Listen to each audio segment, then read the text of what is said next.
Kali ini sebuah cerita tentang seekor kucing sedang berkhutbah di masjid. Pada suatu pagi yang cerah di kota Baghdad, istana Khalifah Harun al-Rashid berkilau di terpa cahaya mentari. Burung-burung berkicau di taman, para pengawal berdiri tegak di halaman marmer, dan para menteri sibuk mempersiapkan laporan. Namun, di balik segala keagungan itu, sang raja sedang bosan. Sudah berapa lama aku tak mendengar kecerdikan Abu Nawas? Gumam Baginda sambil memutar-mutar cincin zamrud di jarinya. Wazir Ja'far, yang berdiri di sisi tahta, menjawab pelan. Sudah hampir 2 bulan, tuanku. Terakhir kali, beliau membuat rakyat tertawa karena berhasil membuktikan bahwa keledai bisa menilai puisi. Raja menghela napas panjang. Hah, itu kisah yang bagus. Tapi kini aku ingin sesuatu yang lebih mengguncang. Sesuatu yang bahkan para jin pun tak sanggup lakukan. Beberapa pejabat saling pandang, takut sekaligus penasaran.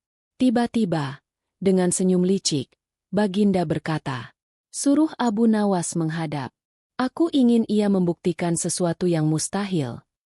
Tak lama kemudian, Abu Nawas datang, dengan langkah ringan dan wajah polos seperti biasa. Ia menunduk hormat. "Daulat tuanku, hamba datang sebagaimana diperintah." Raja menatapnya tajam, namun bibirnya tersenyum. "Wahai Abu Nawas, aku mendengar engkau sanggup menjawab segala teka-teki, menaklukkan segala ujian, dan membuat mustahil menjadi mudah. Benarkah demikian?" Abu Nawas menatap Baginda dengan tatapan teduh. "Jika demikian kata orang, hamba tak berani menyangkal, tuanku. Namun yang benar, hanyalah Allah yang maha mampu. Hamba hanya berakal sedikit." Kata-kata itu membuat raja tersenyum sinis. "Baiklah, kalau begitu, buktikan padaku bahwa seekor kucing dapat berkhutbah di masjid. Bila engkau berhasil, aku akan memberimu 1.000 dinar. Tapi bila gagal, maka nasibmu akan kuserahkan pada Algojo." Ruangan seketika hening. Para pejabat menahan napas. Sementara Ja'far memejamkan mata seolah ingin berdoa untuk keselamatan sahabatnya. Namun Abu Nawas hanya tersenyum. Ia menunduk dalam-dalam dan menjawab dengan tenang. "Titah tuanku adalah perintah bagi hamba. Dalam 3 hari, izinkan hamba mempersiapkan khutbah sang kucing." "Baik," seru raja dengan tawa bergema. "Aku ingin melihat bagaimana manusia paling licik di Baghdad ini menghadapi kemustahilan." Abu Nawas berpamitan dengan sopan. Begitu ia keluar dari istana, senyumnya memudar. Ia mengelus janggutnya yang tipis dan bergumam. Kucing berkhutbah? Sungguh titah yang tak masuk akal. Tapi, jika raja menghendaki mustahil, maka hamba harus membuatnya terlihat masuk akal." Ia pun berjalan pulang dengan langkah perlahan, sementara di kejauhan, lonceng masjid berdentang lembut menandai waktu zuhur, pertanda bahwa petualangan akal dan kelicikannya baru saja dimulai. Setelah meninggalkan istana, Abu Nawas berjalan menembus jalan-jalan Baghdad yang sempit, di mana aroma rempah dan roti hangat bercampur dengan hiruk-pikuk pasar. Namun langkahnya kali ini berat, bukan karena lelah, melainkan karena beban pikiran yang menekan dadanya. Ia berbicara dalam hati. Kucing berkhutbah di masjid. Sungguh perintah yang tak pernah terlintas dalam akal manusia waras. Tapi Raja Harun al-Rashid tak pernah bersenda gurau tanpa maksud. Bila hamba gagal, niscaya kepala ini tak lagi menempel di badan. Sesampainya di rumah, Abu Nawas disambut oleh istrinya, Ummu Salamah, wanita cerdas yang menjadi tempatnya bertukar akal. Ia menatap suaminya yang tampak murung dan bertanya dengan nada lembut. "Wahai suamiku, ada apa gerangan hingga wajahmu keruh bak langit sebelum hujan?"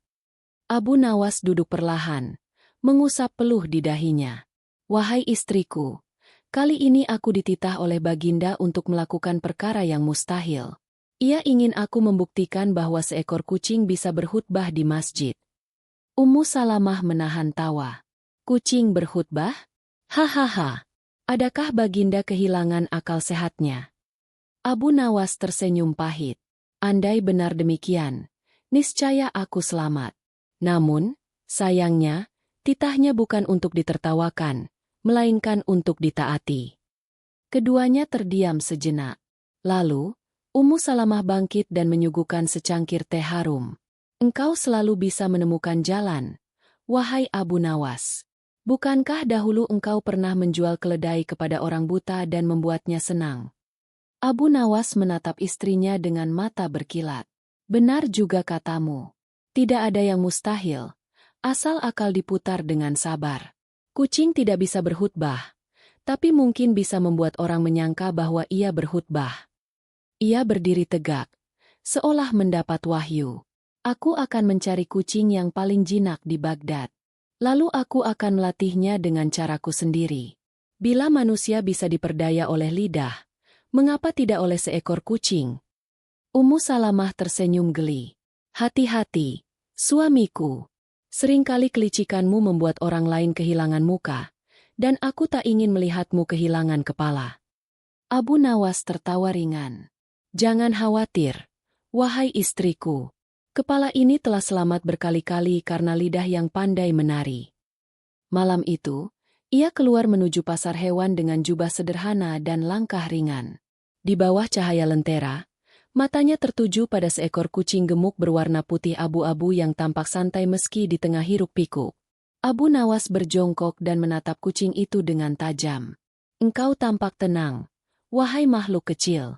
Mungkin engkaulah yang akan menjadi hatib agungku. Si penjaga pasar menatap heran. Wahai tuan, kucing itu malas dan rakus. Ia tak bisa menangkap tikus sekalipun. Abu Nawas tersenyum lebar. Justru itu yang hamba cari. Seekor kucing yang tak pandai berlari, tapi pandai duduk dengan manis. Ia membayar kucing itu dengan beberapa dirham, lalu membawanya pulang di dalam keranjang kecil. Sepanjang jalan, ia berbicara pada dirinya sendiri. Wahai Abu Nawas, engkau telah menerima titah mustahil. Maka buatlah dunia percaya bahwa kemustahilan hanyalah permainan akal. Dan malam itu, di bawah cahaya bulan Baghdad, terdengarlah suara lembut Abu Nawas di halaman rumahnya, berbicara pada seekor kucing, seolah sedang mendidik muridnya. Wahai si bulu putih, bersiaplah engkau. 3 hari lagi, engkau akan menjadi hati pertama dari bangsa kucing. Pagi hari di Baghdad, matahari baru menyingkap tirai kabut ketika Abu Nawas duduk di halaman rumahnya. Di pangkuannya, seekor kucing putih abu-abu sedang menjilat kaki, tampak puas setelah makan ikan goreng sisa semalam. Abu Nawas menatapnya lekat-lekat sambil mengelus janggutnya. Wahai makhluk kecil, engkau tampak tenang sekali. Tapi tahukah engkau, nasibku kini bergantung padamu. Kucing itu menguap panjang, lalu membalikkan badan tanpa peduli. Ummu Salamah yang sedari tadi mengintip dari balik tirai, menahan tawa. Engkau sungguh gila, wahai suamiku. Kau berbicara seperti guru kepada murid. Abu Nawas menoleh dengan senyum licik. Jangan remehkan hewan, wahai istriku. Kadang mereka lebih mudah diajak bicara daripada manusia. Ia pun mengambil sepotong ikan, mengangkatnya tinggi-tinggi di depan si kucing. Nah, lihat ini. Bila engkau diam dan mendengarkan, ikan ini untukmu. Bila engkau lari, maka engkau akan kelaparan. Entah karena lapar atau mengerti, kucing itu duduk tenang. Abu Nawas terkekeh. Nah, 1 pelajaran selesai. Tinggal 6 lagi. Hari demi hari, ia melatih kucing itu dengan penuh kesabaran. Setiap kali kucing itu duduk diam di atas bantal kecil, ia memberinya makanan lezat.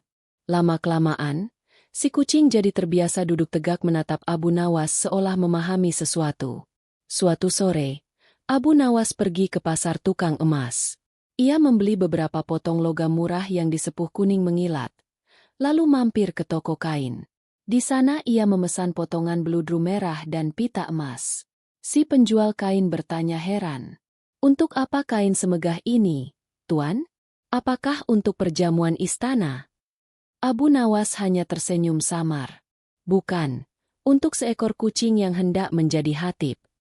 Penjual itu terbahak. Tuan ini sungguh-sungguh aneh. Abu Nawas menjawab dengan tenang. Dalam hidup ini, yang aneh seringkali mendatangkan rezeki. Malam harinya, Di rumah, ia menggunting dan menjahit kain itu menjadi jubah kecil untuk sang kucing, lengkap dengan topi mini berwarna merah bludru, dihiasi pita emas di tepinya. Bila dilihat sekilas, tampak seolah seekor kucing berpakaian ulama muda yang hendak berkhutbah. Ummu Salamah yang melihatnya tak kuasa menahan tawa sampai air matanya menetes. "Wahai suamiku, bila Baginda melihat ini, mungkin beliau akan mengira engkau kehilangan akal." Abu Nawas menepuk-nepuk baju kucing itu. "Tidak, wahai istriku. Justru dengan kehilangan akal inilah aku menyelamatkan kepala." Beberapa hari kemudian, Abu Nawas datang ke istana, membawa keranjang kecil tertutup kain sutra. Raja Harun al-Rashid dan para pejabat sudah menunggunya di aula utama. "Wahai Abu Nawas," kata raja sambil tersenyum, "apakah engkau telah siap menepati janjimu?" Abu Nawas menunduk hormat. "Daulat tuanku, hamba telah mempersiapkan sang hatib dengan penuh kesungguhan. Ia kini seorang kucing yang lebih berilmu daripada sebagian manusia." Raja tertawa keras hingga janggutnya berguncang. "Baiklah, aku akan melihat keajaiban itu 3 hari lagi, di masjid kerajaan. Pastikan khutbahnya menggetarkan hati kami." Abu Nawas berpamitan, namun sebelum meninggalkan istana, ia berbisik pada dirinya sendiri. 3 hari lagi, bukan hanya kucing yang akan berkhutbah, tapi seluruh istana akan belajar bahwa mustahil hanyalah permainan logika. Dan di malam menjelang hari ketiga, ia terlihat sibuk di halaman rumahnya. Di tangannya ada panci kecil berisi emas palsu yang berkilau di bawah cahaya lampu minyak. Ia menaruhnya di dekat kucing, sambil tersenyum misterius. "Wahai kucing, engkau telah belajar duduk. Kini saatnya engkau belajar sesuatu yang lebih berharga, rahasia dari emas dan topi ajaibmu." Kabar tentang kucing yang hendak berkhutbah menyebar di seluruh Baghdad lebih cepat daripada angin gurun. Dari kedai kopi hingga pasar rempah, orang-orang membicarakannya sambil tertawa terbahak-bahak. "Kau dengar, katanya Abu Nawas akan membuat kucing berbicara di masjid." "Ah, itu pasti tipu muslihat.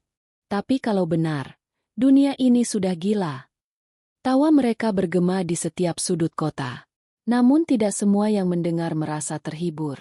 Di dalam istana, Wazir Mahmud, seorang pejabat yang iri akan kecerdikan Abu Nawas, menggertakkan giginya sambil menatap cermin perunggu. Raja selalu memuji si penipu itu. Bila kali ini ia berhasil lagi memperdaya Baginda, maka kepercayaan istana akan berpindah padanya. "Tidak, aku harus menghancurkan kelicikannya sebelum hari khutbah tiba." Ia segera bergegas menemui Raja Harun al-Rashid. Di hadapan tahta, ia menunduk dengan wajah pura-pura khawatir. "Ampun, tuanku, ada hal yang patut hamba sampaikan demi menjaga marwah kerajaan." Raja mengangkat alis. "Katakanlah, Mahmud, ada apakah?" "Hamba mendapat kabar bahwa Abu Nawas mempermainkan titah Baginda. Ia hanya melatih seekor kucing malas untuk duduk manis, lalu hendak menipu Baginda dengan sandiwara murahan. Bahkan rakyat pun menertawakannya." Wajah raja mengeras. Ia menatap Mahmud dengan tajam. "Apakah engkau yakin dengan tuduhanmu?" "Demi kehormatan Baginda, hamba sendiri mendengar kabar itu dari para pedagang di pasar. Mereka berkata Abu Nawas menyiapkan baju dan topi untuk kucingnya. Bukankah itu penghinaan terhadap perintah suci Baginda?" Raja terdiam sejenak. Ia mengenal Abu Nawas terlalu baik, seorang yang cerdik, tapi juga nakal dan licin seperti belut. "Baiklah," kata Baginda akhirnya. "Jika benar demikian, maka kirimlah utusan untuk mengintai rumahnya. Aku ingin tahu apa yang sebenarnya ia siapkan." Malam itu, 2 pengawal istana diam-diam dikirim menuju kediaman Abu Nawas. Dari balik dinding batu, mereka mengintip ke halaman. Tampak Abu Nawas duduk di bawah cahaya lampu minyak, menatap seekor kucing berpakaian jubah merah bludru, dengan topi kecil di kepalanya. Kucing itu duduk diam di atas meja kayu kecil. Di sampingnya, sebuah mangkuk berisi emas mengilap. Salah satu pengawal berbisik, "Lihat, ia benar-benar mempermainkan Baginda. Ia akan menipu raja dengan topi dan emas palsu itu." Yang lain mengangguk. "Mari kita laporkan segera." Keesokan harinya, Mahmud berlutut di hadapan raja dan berkata dengan penuh kemenangan. Benarlah kabar itu, tuanku. Abu Nawas sedang menyiapkan sandiwara. Ia akan mempermalukan istana di depan rakyat. Raja menggenggam sandalnya dengan marah. Bila benar demikian, maka ia akan menyesal. Aku sendiri akan datang ke masjid dan menyaksikan pertunjukannya. Bila terbukti ia menipu, Algojo akan bekerja sebelum matahari tenggelam. Maka diumumkanlah kepada seluruh rakyat Baghdad. 3 hari lagi, di masjid kerajaan, Abu Nawas akan mempersembahkan khutbah seekor kucing di hadapan Khalifah Harun al-Rashid. Berbondong-bondong rakyat datang dari segala penjuru. Para ulama, pedagang, bahkan pengemis pun ingin menyaksikan keajaiban itu. Sementara itu, di rumahnya yang sederhana, Abu Nawas duduk dengan wajah tenang. Ummu Salamah memandangnya dengan cemas. Suamiku, kabar angin telah sampai ke telinga semua orang. Bila engkau gagal, tak seorang pun akan dapat menolongmu. Abu Nawas tersenyum lembut. Wahai istriku, jangan takut. Dalam permainan akal, siapa yang tenang akan selalu menang. Besok bukan aku yang berpidato, tapi seekor kucing yang akan mengajarkan manusia tentang kebodohan mereka. Ia mengelus kucingnya yang duduk di pangkuan, lalu berbisik lembut. Bersiaplah, wahai si bulu putih. Hari esok, engkau akan menjadi pengkhotbah terbesar di Baghdad. Hari yang dinanti tiba juga. Pagi itu, matahari Baghdad memancar garang di atas kubah emas masjid kerajaan. Dari segala penjuru kota, orang-orang berdatangan. Ada yang berpeci, ada yang berserban, ada pula yang hanya berbalut jubah lusuh. Semua ingin menyaksikan keajaiban yang konon akan mengguncang dunia. Seekor kucing berkhutbah. Di halaman masjid, suara hiruk-pikuk seperti pasar hari raya. Para pedagang menjual kacang panggang, anak-anak berlari, dan para ulama berbisik pelan membicarakan betapa anehnya titah raja kali ini. Tak lama, dentang lonceng istana terdengar. Raja Harun al-Rashid datang dengan rombongan besar. Jubahnya berkilau, wajahnya tegas namun penuh rasa ingin tahu. Di belakangnya, berdiri Wazir Mahmud dengan senyum licik yang disembunyikan di balik janggut tebalnya. Raja naik ke kursi kehormatan dan berujar, "Wahai rakyatku, hari ini aku ingin menyaksikan sendiri apakah Abu Nawas sungguh mampu menjadikan kemustahilan sebagai kenyataan. Bila ia berhasil, maka Baghdad akan bertepuk tangan. Namun bila gagal, maka Baghdad akan menyaksikan kepala yang berguling." Suasana hening.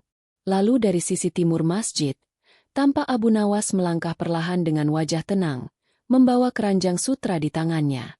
Di belakangnya, 2 murid kecil membawa mimbar kecil dari kayu cendana. Ia menunduk dalam-dalam di hadapan raja.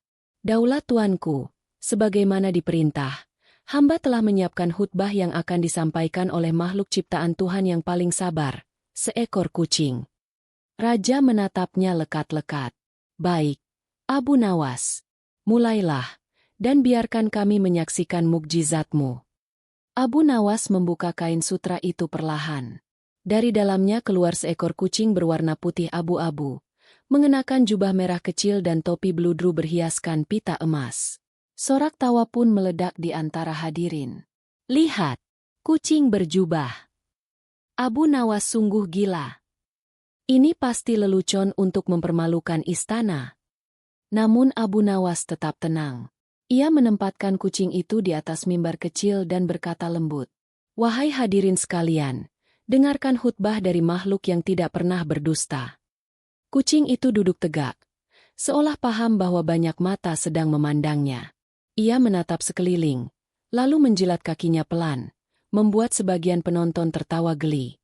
Raja sendiri nyaris ikut tertawa, namun menahan diri. "Abu Nawas," katanya dengan nada menantang, "di mana khutbahnya? Aku tidak mendengar apa-apa kecuali dengkuran hewan peliharaanmu." Abu Nawas menjawab tenang, "Sabar, tuanku. Khutbahnya akan dimulai setelah azan berkumandang." Beberapa menit kemudian, azan dikumandangkan oleh muazin istana. Suara indah itu menggema di seluruh ruangan, menandakan dimulainya ibadah. Saat gema azan terakhir berakhir, Abu Nawas menatap kucingnya dan berbisik lirih. Sekarang, tunjukkan ilmumu, wahai si bulu putih. Tiba-tiba, dari balik mimbar, muncul seekor tikus kecil yang dikeluarkan diam-diam oleh Abu Nawas dari saku bajunya. Begitu melihat tikus itu, sang kucing meloncat tinggi, menjatuhkan mimbar, menjatuhkan topinya, dan berlari kencang ke seluruh masjid sambil mengejar mangsanya. Rakyat menjerit, ulama melompat menghindar, dan tikus berlari lintang pukang di antara kaki para pejabat. Raja sendiri tak kuasa menahan tawa hingga air matanya menetes. Hahaha. Abu Nawas, apakah ini khutbah yang kau maksud? Abu Nawas menunduk hormat, lalu menjawab tenang di tengah tawa menggema. Benar, tuanku. Bukankah khutbah sejati adalah menunjukkan tabiat asli makhluk? Kucing akan selalu memburu tikus. Manusia akan selalu memburu kehormatan. Bila hewan saja jujur pada kodratnya, mengapa manusia sering berpura-pura? Ruangan mendadak senyap. Raja yang semula tertawa, kini menatap Abu Nawas dengan mata berkilat antara kagum dan geli. Wahai Abu Nawas, katanya akhirnya, engkau telah menipu kami bukan dengan dusta, tapi dengan kebijaksanaan. Engkau membuat kami tertawa, namun juga berpikir. Para pejabat terdiam. Bahkan Wazir Mahmud yang tadi tersenyum licik kini menunduk, malu oleh kecerdikan yang tak terpikirkan olehnya.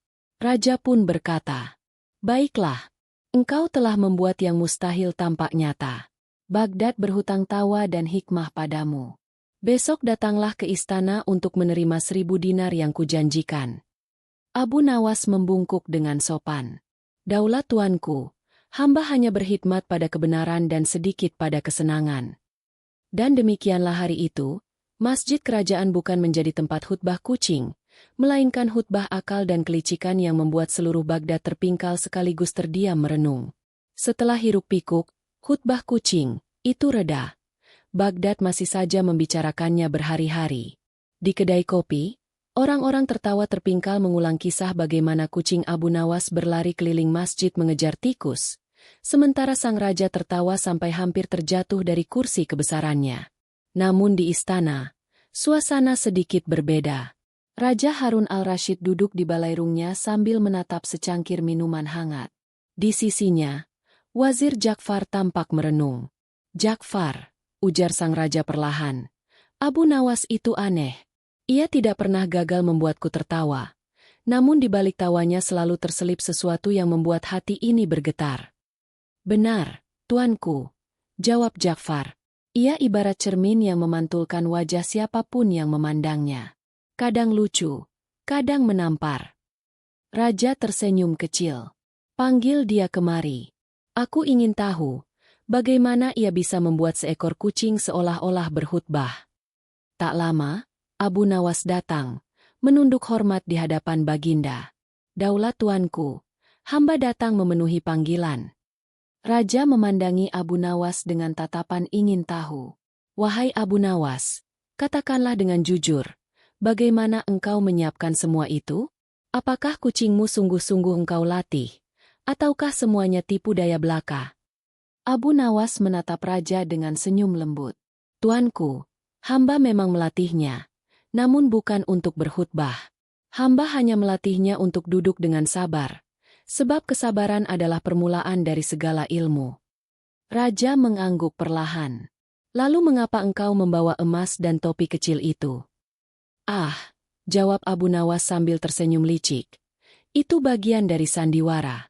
Hamba tahu, bila hamba melatih kucing dengan pakaian aneh dan kemilau emas, para pengintai istana pasti akan melapor kepada tuanku bahwa hamba hendak memperdaya.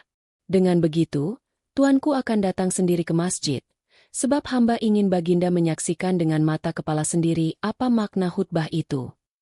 Raja tertawa kecil. Jadi semua itu sudah engkau rancang sejak awal. Benar, tuanku. Hamba tahu, dunia ini gemar pada kemustahilan, bukan kebenaran. Maka hamba hanya memberikan kemustahilan kecil agar manusia belajar mengenali tabiatnya. Bukankah kucing yang tanpa alim tetap akan berlari ketika melihat tikus? Begitu pula manusia, sebijak apapun, masih sering berlari mengejar dunia. Wazir Ja'far tersenyum mendengar penjelasan itu. Namun Mahmud, yang berdiri di antara para pejabat, menunduk dalam malu, menyadari bahwa dirinya telah terperdaya oleh siasat halus Abu Nawas. Raja mengangguk kagum. Abu Nawas, engkau bukan hanya pandai berbicara, tetapi juga pandai menyingkap hakikat. Engkau membuat kami tertawa, namun sesungguhnya engkau sedang menasihati kami. Abu Nawas menunduk dalam-dalam. Tuanku terlalu memuji. Hamba hanya memantulkan cermin kecil agar manusia melihat wajahnya sendiri. Raja tersenyum lebar. Baiklah, engkau telah membuatku bahagia. Datanglah besok pagi ke perbendaharaan untuk menerima 1000 dinar yang kujanjikan. Namun ketahuilah, Abu Nawas, bahwa kucingmu kini menjadi buah bibir di seluruh negeri. Abu Nawas menjawab dengan nada ringan. Biarlah, tuanku.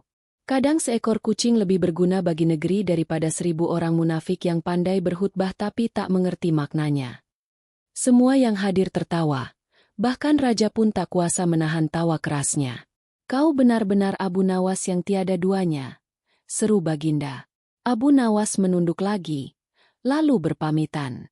Saat keluar dari balairung istana, ia menatap langit Baghdad yang berwarna jingga di senja hari dan berbisik pelan. Segala tipu daya hanyalah permainan akal, tapi kebenaran selalu tinggal di hati. Semoga raja memahami makna khutbah seekor kucing lebih dalam daripada tawa rakyat yang mendengarnya. Keesokan harinya, udara Baghdad begitu sejuk. Burung-burung berkicau di menara masjid, dan cahaya mentari pagi memantul di sungai Tigris yang mengalir tenang. Abu Nawas berjalan menuju istana dengan langkah ringan. Jubahnya berkibar pelan tertiup angin. Di tangannya, ia membawa kantung kecil dari kain sutra, bukan berisi siasat, melainkan sekadar kucing kecil yang kini tampak jinak dan gembira. Sesampainya di balairung istana, Raja Harun al-Rashid telah menunggunya. Di sampingnya berdiri Wazir Ja'far, sementara para pejabat lain berbaris dengan wajah tertib. Raja tersenyum ramah. Selamat datang, wahai Abu Nawas. Hari ini aku akan menepati janjiku. 1000 dinar telah kusiapkan untukmu. Seorang kasim datang membawa peti kecil berisi koin emas yang berkilau. Namun sebelum menerimanya, Abu Nawas menunduk dalam-dalam dan berkata, Ampun, tuanku, izinkan hamba menolak sebagian hadiah ini. Raja mengernyit heran. Menolak? Mengapa? Bukankah engkau telah menghibur seluruh Baghdad? Abu Nawas menjawab dengan suara tenang namun berwibawa.